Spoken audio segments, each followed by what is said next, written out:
Centerpartiets EU-parlamentariker Abir Al-Salani har polisanmält den danska EU-parlamentarikern Kristoffer Storm för hets mot folkgrupp. Kristoffer Storm är EU-parlamentariker för Danmarksdemokraterna och är med mig nu. Kristoffer, välkommen till Riks. Mange tak skal du have, Julia. Så Kristoffer, ta oss tillbaka till början. Vad är det som egentligen hände?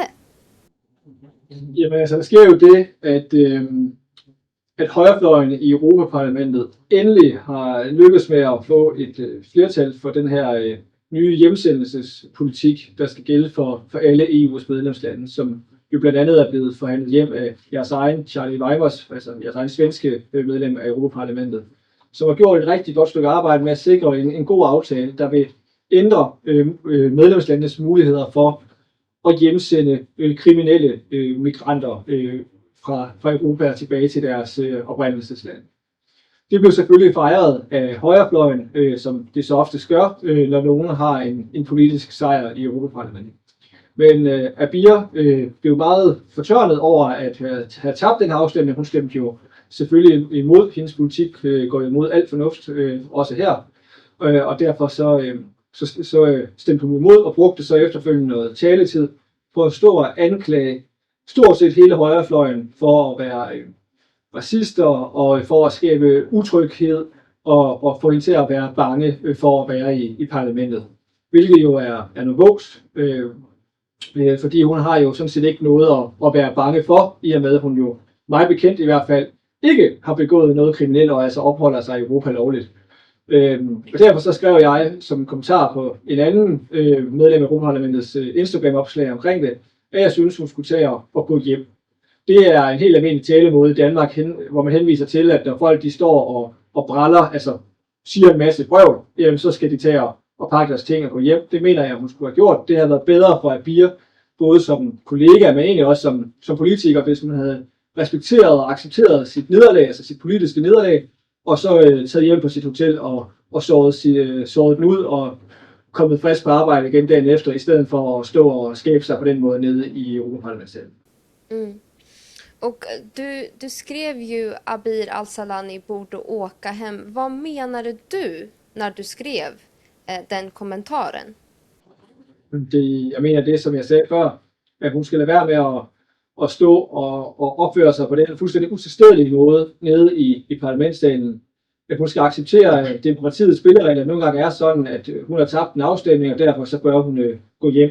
Hvor hun går hen, det er fuldstændig ligeglad med, hvor hendes hjem er. Det interesserer mig ikke. Jeg ved det heller ikke, og det er fuldstændig op til hende. At hun vælger at tolke det som Irak til sydlandene, det må stå fuldstændig på egen regning. Jeg var ikke bekendt med Abirs oprindelse, før at den her sag den begyndte at rulle. Mm. Och hur reagerade du när du fick veta att du polisanmälts för hets mot folkgrupp? Var du förvånad? Hur var det? Ja, jeg træk på skulderen, som man siger på dansk, og har ikke andet end en hovedrysten til overs for det. Jeg synes, det er latterligt, og jeg synes, det er synd, at hun spilder de offentlige midler på sådan noget, fordi der er ikke noget racisme over det, jeg har skrevet. Hun har jo startet med at klage til Europaparlamentet og parlamentets formand over mine kommentarer og bedt dem om at sanktionere mig. Det har de afvist, sagt, det er ikke noget at komme efter i forhold til det, Kristoffer han har sagt. Da hun så finder ud af det, så vælger hun så at indgive den her politianmeldelse til svensk politi. Jeg er dansker, jeg tager ganske stille og roligt, hvad hun har meldt til svensk politi. De har jo ikke engang bemyndigelse til at være dem, der gør noget, og selv hvis de havde, vil jeg også være ligeglad, for jeg har ikke sagt eller gjort noget, som er forkert. For mig at se, så handler det her om, at Abir ønsker at skabe opmærksomhed omkring sig selv. Hun er det mest sådan dramatiske person, jeg nogensinde har mødt. Alt, hvad hun foretager sig, hele hendes karriere, hele hendes liv, handler om at gøre opmærksomhed omkring Abir, og hvordan hun er som person, og ikke så meget politik. Det fylder kun sekundært. Og det her er jo bare endnu et af hendes shows, hvor hun står og skaber sig og får sat sig selv i en offerrolle, så hun kan få nogle flere følgere på hendes sociale medier, for det er jo det eneste, det handler om. Og det er også lykkedes hende. Hun har fået en masse omtale i pressen rundt omkring i Europa. Hun har fået en masse nye følgere på Instagram, så der kan jeg jo bare sige stort tillykke til Abir. Din mission er lykkes. Men jeg tager det meget stille og roligt i forhold til politianmeldelsen, fordi jeg er 100% sikker på, at det ikke kommer til at føre til noget. For jeg har ikke sagt noget racistisk, og jeg er heller ikke racist.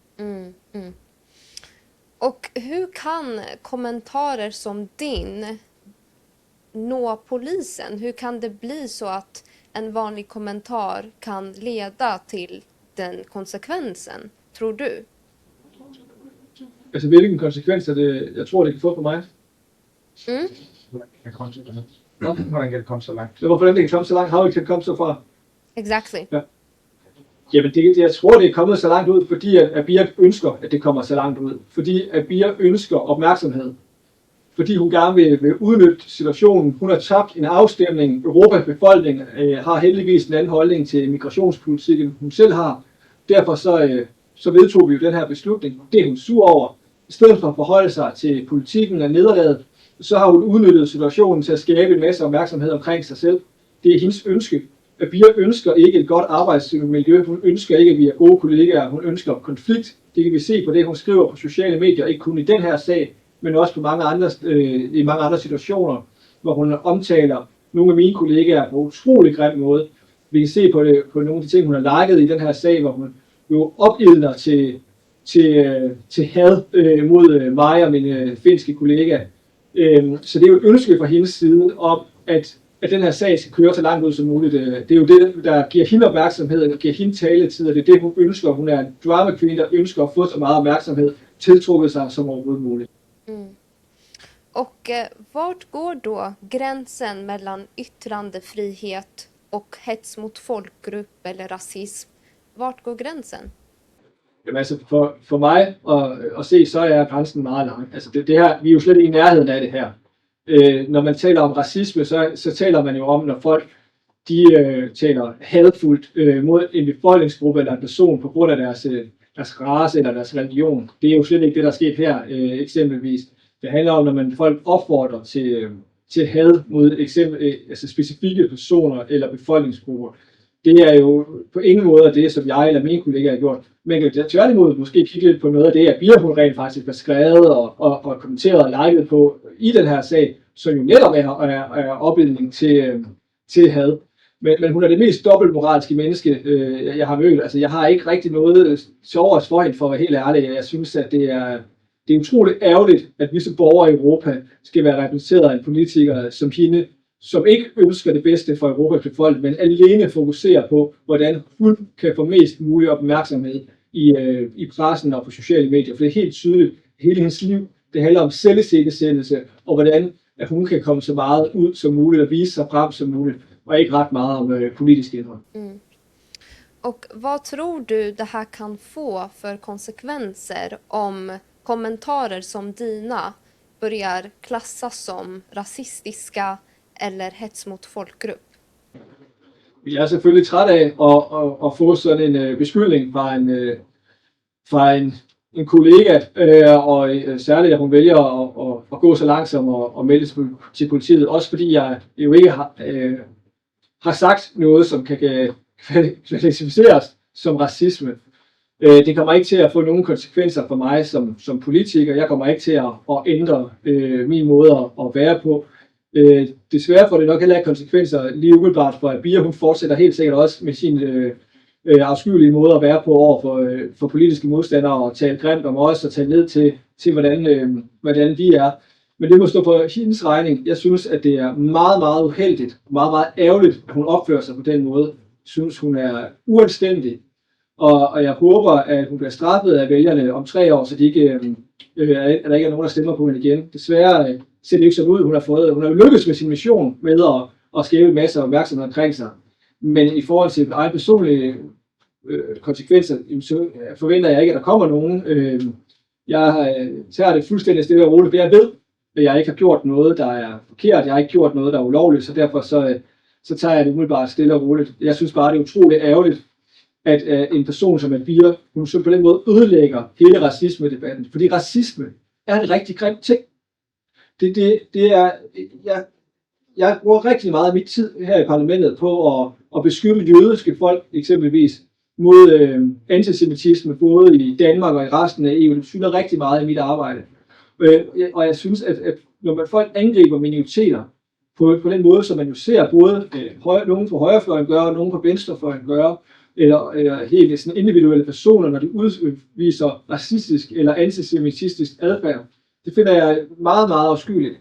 Og derfor så synes jeg, det er ærgerligt, når en person som Abir, hun bruger sådan et begreb som racisme for en kommentar, som intet har med racisme at gøre, bare fordi hun gerne vil have noget opmærksomhed. Det synes jeg er utroligt ærgerligt, fordi racisme skal vi tage virkelig alvorligt. Og hvis vi ikke accepterer, at der er nogle mennesker, der bliver behandlet og udsat for den slags, men når Abir hun så gør, som hun gør, så ødelægger hun debatten, og så udvander hun ligesom begrebet racisme, så det bliver lidt ligegyldigt. Det synes jeg er virkelig ærgerligt. Jeg synes, det er virkelig, virkelig, virkelig træls, at hun har lykkes med at ødelægge den her debat igen. Fordi det er det, hun gør. Altså, og det er derfor, jeg synes, at som politiker, så er hun noget af det værste, man kan. Och vad har hänt sedan du blev polisanmäld? Tror du att du kommer dömas? Nej, det er overhovedet ikke. Altså, jeg regner faktisk ikke engang med at høre, for nu er det jo snart 2 uger siden, hun har været inde og lave den her anmeldelse. Jeg har ikke set det. Jeg har heller ikke hørt fra politiet, og jeg regner faktisk heller ikke med at gøre det, fordi der er ikke noget som helst at komme efter. Så det er også derfor, de tager jeg fuldstændig stille og roligt. Så det eneste, der er jo, det er jo sådan set bare, at hun spilder det offentlige tid med sådan noget plader, i stedet for rent faktisk at fokusere på, hvor der findes reel racisme, og så prøve at bekæmpe det. Ja, Kristoffer Ström, tack så mycket för att du kunde vara med och dela ditt perspektiv på den här händelsen här på Riks. Så tusind tak skal du have. God dag. Tack.